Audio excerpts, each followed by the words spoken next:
Hello guys, welcome back to your YouTube channel SKM study a way of success. मैं हूं आपका educator Shivam Mishra और यहां पर आपका स्वागत करते हैं बेटा। ठीक है ना। और आप लोग मन लगाकर पढ़िए जितना हो सके। एक लड़का सर कमेंट किया है कि गुरुजी बड़ा मजा आता होगा, है कि नहीं? बढ़िया है आराम से। मजा तो हर काम में आता है? सबको अपना काम बहुत अच्छा लगता है, ऐसा आपको लगता है? लेकिन बेटा एक बात बोले हम आपसे। कह रहे हैं कि सर बड़ा मजा आता होगा बढ़िया आराम से। बेटा पैर दर्द होता है लिटरली। पूरा मैं अपने जो 24 घंटे का मुझे 6 से 7 घंटे वर्क करने होते हैं, वो कैसे भी करना है।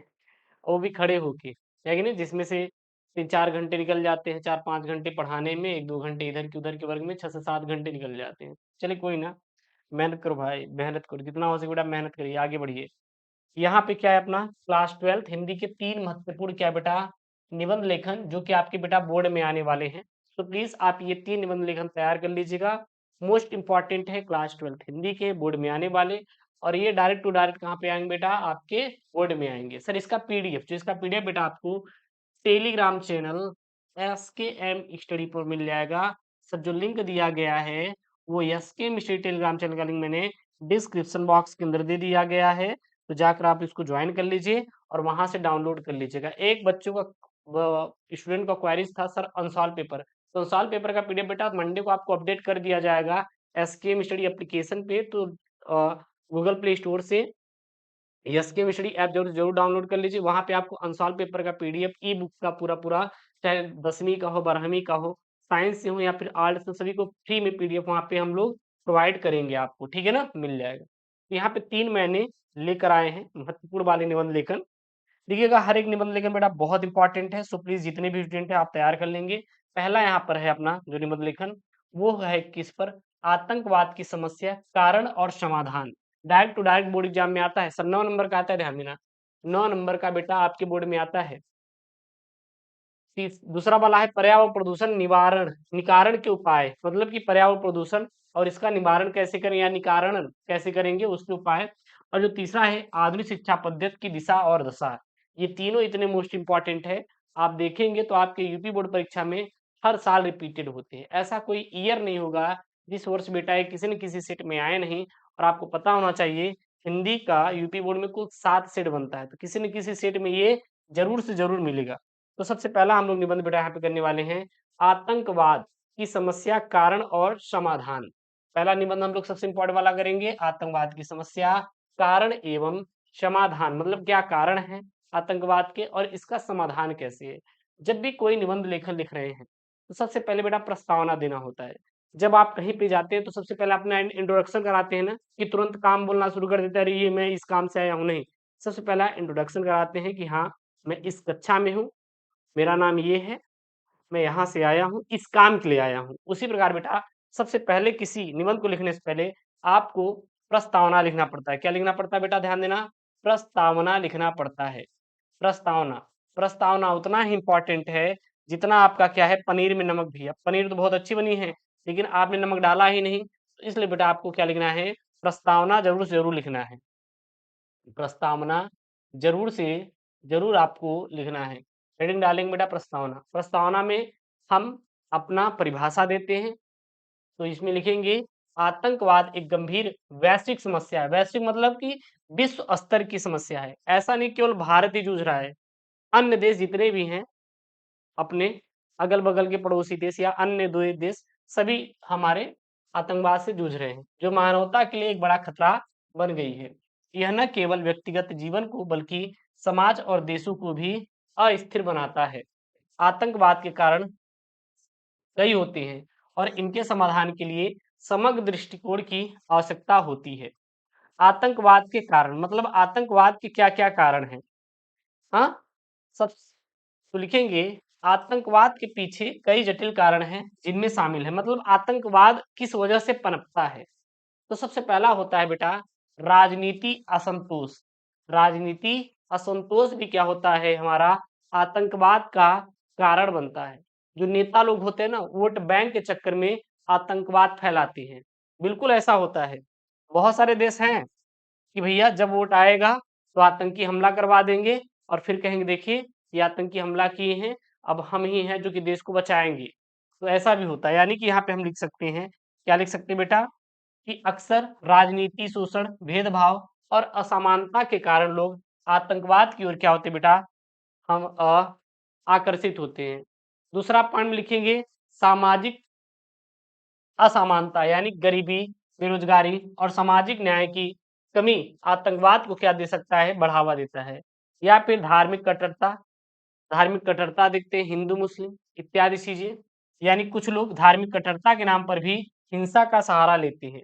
और अगला पॉइंट क्या है, आर्थिक संकट। आर्थिक संकट का मतलब ये है कि बहुत सारा लोग आतंकवाद में जाना नहीं चाहते, लेकिन आतंकवाद में जाने के लिए पैसे मिलते हैं, फंडिंग होती है, उनके पास है नहीं, पढ़े लिखे लोग बेरोजगार घूम रहे हैं। जाहिर सी बात है, जब बेरोजगार हैं, उनको रोजगार तो मिल नहीं रहा है, तो पैसे लोग कुछ भी करेंगे। कहीं न कहीं आर्थिक तंगी भी आतंकवाद को बेटा हमारा जगह देता है। तो इसको आप लिख सकते हैं यहाँ पे कि आर्थिक संकट के कारण भी लोग आतंकवादी संगठनों से क्या होते हैं बेटा, जुड़ जाते हैं। अगला, विदेशी हस्तक्षेप। विदेशी हस्तक्षेप का मतलब होता है जो अन्य देश होते हैं, मान लीजिए रसिया हमारा देश है, अब रसिया से कोई भी मिसाइल क्यों खरीदेगा, इसलिए खरीदेगा ताकि हम आतंकवाद से बचें। और जब उसके देश में आतंकवाद, किसी अन्य देश में आतंकवादी हमला होगा ही नहीं, तो बेटा मिसाइल क्यों खरीदेगा, तो रसिया क्या करेगा, मान लीजिए बाय द वे उदाहरण ले रहे हैं, वो हमला करवा देगा भाई इसराइल पे। अब इसराइल बड़ा डर गया, भाई हमला हो जाएगा, ये काम करो, इनसे ले लीजिए, क्या ले लीजिए, मिसाइल ले लीजिए। तो कभी कभी विदेशी ताकतें अपने स्वार्थ के लिए आतंकवाद को क्या देती हैं, बढ़ावा देती हैं। अगला लिखेंगे, आतंकवाद के क्या क्या समाधान हैं। तो आतंकवाद के समाधान के लिए बहुआयामी दृष्टिकोण की आवश्यकता होती है। बहुआयामी मतलब कि बहुत सारे कारण हैं और उनकी सोच है, वो हमारा क्या करता है, आतंकवाद समाधान के लिए हेल्प करता है। सबसे पहला है मूल कारणों का समाधान, मतलब आतंकवाद के मूल कारणों को दूर करना सबसे महत्वपूर्ण है। इसमें गरीबी, बेरोजगारी, सामाजिक असमानता और राजनीतिक शोषण को दूर करना शामिल है। उसके बाद है शिक्षा और जागरूकता, यानी कि लोगों को शिक्षित करके उन्हें आतंकवाद के खतरों के बारे में जागरूक करके आतंकवाद का मुकाबला किया जा सकता है। कानून का शासन, यानी कानून का शासन स्थापित करना और आतंकवादियों के खिलाफ कड़ी कार्रवाई करना क्या है, आवश्यक है, ताकि उनमें भय पैदा हो कि भाई साहब अगर हम इसमें जाएंगे तो ये जो देश है वो बहुत कठोर से कठोर हमारी हमें क्या देगा, सजा देगा, यानी कि दंड देगा। अगला है अंतर्राष्ट्रीय सहयोग, यानी कि आतंकवाद एक वैश्विक समस्या है, विश्व स्तर की समस्या है, इसीलिए इसका समाधान अंतर्राष्ट्रीय सहयोग से ही संभव है। देशों को एक साथ मिलकर आतंकवाद के खिलाफ लड़ना होगा। उसके बाद अगला है बेटा समाज में सद्भाव, यानी समाज में सद्भाव और भाईचारा बढ़ाकर आतंकवाद को कम किया जा सकता है। फिर लास्ट में लिखेंगे बेटा निष्कर्ष। निष्कर्ष का मतलब ये है कि निचोड़, यानी कि आतंकवाद एक जटिल समस्या है और इसका समाधान आसान नहीं है। हालांकि एक समग्र दृष्टिकोण और दृढ़ इच्छा शक्ति से आतंकवाद को खत्म किया जा सकता है और हमें सभी को मिलकर काम करना होगा और आतंकवाद के खिलाफ लड़ाई में अपनी भूमिका निभाना होगा। दूसरा बेटा जो निबंध है वो किस पर है, पर्यावरण प्रदूषण और निकारण के उपाय, निकारण के या निवारण के उपाय, ठीक ना। सबसे पहले प्रस्तावना लिखना होता है, हेडिंग डाल लीजिएगा। पर्यावरण प्रदूषण आज का सबसे बड़ी समस्याओं में से एक है। यह मानव गतिविधियों के कारण उत्पन्न होता है और हमारे स्वास्थ्य, पारिस्थितिक तंत्र और ग्रह को गंभीर रूप से प्रभावित करता है। पर्यावरण प्रदूषण के क्या-क्या कारण हैं? बहुत सारे कारण हैं, जैसे कि औद्योगिक प्रदूषण, कहीं न कहीं हमारा प्रदूषण फैला रहे हैं जो उद्योग हैं, यानी कारखानों से निकलने वाले हानिकारक रसायन और धुआँ, वायु जल प्रदूषण का प्रमुख कारण है। उसके बाद वाहन प्रदूषण, यानी वाहनों से निकलने वाले धुएँ में कार्बन मोनोऑक्साइड, नाइट्रोजन ऑक्साइड और सल्फर डाइऑक्साइड जैसे हानिकारक गैसें होती हैं। कचरा निपटान यानी ठोस कचरों का अनुचित निपटान भूमि और जल प्रदूषण का कारण बनता है। उसके बाद बेटा क्या है, कृषि प्रदूषण। कृषि के द्वारा कैसे प्रदूषित होता है, जो कीटनाशक और उर्वरक होते हैं उनका उपयोग करते हैं, जिनके कारण भूमि की उर्वरकता क्षमता क्या होती है, कम हो जाती है। यानी कि कीटनाशकों और उर्वरकों का अत्यधिक उपयोग भूमि और जल को प्रदूषित करता है। उसके बाद अगला है घरेलू कचरा। जो हमारे घर हैं उनसे निकलने वाले जो कचरे हैं हम लोग कहीं न कहीं यूज़ करते हैं और उन प्लास्टिक के पॉलीथीन को सामान को लाकर ऐसे फेंक देते हैं। तो वो भी क्या है, कचरा ही तो है। यानी घरेलू कचरों का अनुचित निपटान भी पर्यावरण प्रदूषण का एक कारण होता है। अब पर्यावरण प्रदूषण के क्या-क्या प्रभाव हैं, यानी कि इसका क्या-क्या इफ़ेक्ट पड़ता है। तो पर्यावरण प्रदूषण के कई गंभीर प्रभाव हैं, जिनमें शामिल है सबसे पहला बेटा स्वास्थ्य समस्याएँ होती हैं, यानी कि जब पर्यावरण प्रदूषण होगा, तो बहुत सारी स्वास्थ्य समस्याएँ उत्पन्न होती है। यानी कि प्रदूषण से सांस लेने में तकलीफ, अस्थमा, कैंसर और अन्य गंभीर बीमारियाँ हो सकती हैं। जलवायु परिवर्तन भी कहीं न कहीं इफ़ेक्ट डालता है, यानी प्रदूषण ग्लोबल वार्मिंग का प्रमुख कारण है, जो जलवायु परिवर्तनों की ओर ले जाता है। जैव विविधता का नुकसान, यानी कि प्रदूषण कई प्रजातियों के विलुप्त होने का कारण बनता है। और उसके बाद है आर्थिक नुकसान, यानी कि प्रदूषण से कृषि, पर्यटन और अन्य उद्योगों को नुकसान होता है। अगला लिखेंगे बेटा हेडिंग में, पर्यावरण प्रदूषण को रोकने के लिए क्या-क्या उपाय हैं? तो सबसे पहला उपाय ये है कि स्वच्छ ऊर्जा का उपयोग करना होगा, जैसे कि कोयला और तेल जैसे जीवाश्म ईंधन को उपयोग को कम करके सौर, पवन और जल ऊर्जा जैसे स्वच्छ ऊर्जा स्रोतों का उपयोग करके प्रदूषण को कम किया जा सकता है। वृक्षारोपण करके, यानी वृक्षारोपण से वायु प्रदूषण को कम करने और पर्यावरण को शुद्ध करने में मदद मिलती है। अगला बेटा कचरे का प्रबंधन, यानी कि कचरे को अलग करके पुनर्चक्रण करके कचरे की मात्रा को कम किया जा सकता है। औद्योगिक प्रदूषण को नियंत्रित करके, यानी कि उद्योगों को प्रदूषण नियंत्रण के उपायों को अपनाने से प्रोत्साहित करना चाहिए कि भैया हमें बहुत ज़्यादा प्रदूषण नहीं करना है, और साथ ही साथ जागरूकता फैलाकर, यानी कि लोगों को पर्यावरण संरक्षण के महत्व के बारे में जागरूक करना चाहिए। लास्ट में लिखेंगे निष्कर्ष। निष्कर्ष में क्या लिखेंगे, निचोड़, यानी कि पर्यावरण प्रदूषण एक गंभीर समस्या है जिसके लिए तत्काल कार्रवाई करने की आवश्यकता है। हमें सभी को मिलकर काम करना होगा और पर्यावरण को बचाने के लिए अपना योगदान देना होगा। अगला और तीसरा मोस्ट इम्पोर्टेंट है बेटा क्या है? आधुनिक शिक्षा पद्धति की दिशा और दशा पर निबंध। इम्पोर्टेंट निबंध है, तैयार कर लीजिएगा। किसी कोई डाउट होगा, कोई इश्यू होगा, प्लीज़ कमेंट बॉक्स में मेंशन कर दीजिएगा। तो आधुनिक युग में शिक्षा का स्वरूप लगातार बदल रहा है, तकनीकी का विकास हो रहा है, वैश्वीकरण और बदलती सामाजिक आवश्यकताओं ने शिक्षा पद्धति को नए आयाम दिए हैं। इस निबंध में हम आधुनिक शिक्षा पद्धति की दिशा और दशा का विस्तार से चर्चा करेंगे। सबसे पहले देखते हैं आधुनिक शिक्षा पद्धति की दिशा क्या है। तो तकनीकी का उपयोग किया जाना चाहिए, यानी कि आधुनिक शिक्षा पद्धति में तकनीकी का व्यापक उपयोग हो रहा है। ऑनलाइन शिक्षा, ई-लर्निंग, मोबाइल ऐप और डिजिटल टूल्स छात्रों को सीखने के लिए तरीके प्रदान कर रहे हैं। व्यक्तिगत ध्यान, यानी कि आधुनिक शिक्षा पद्धति में प्रत्येक छात्र को व्यक्तिगत ध्यान देने का प्रयास किया जाता है। छात्रों को अलग-अलग क्षमताओं और ज़रूरतों को ध्यान में रखकर शिक्षण दिया जाता है। उसके बाद सृजनात्मक और नवीनता, यानी कि आधुनिक शिक्षा पद्धति में छात्रों को सृजनात्मक होने और नए विचारों को विकसित करने के लिए प्रोत्साहित किया जाता है। प्रायोगिक शिक्षा, यानी कि आधुनिक शिक्षा पद्धति में सिर्फ सिद्धांतों को पढ़ने के बजाय छात्रों को व्यावहारिक अनुभव भी प्रदान करने पर जोर दिया जाता है।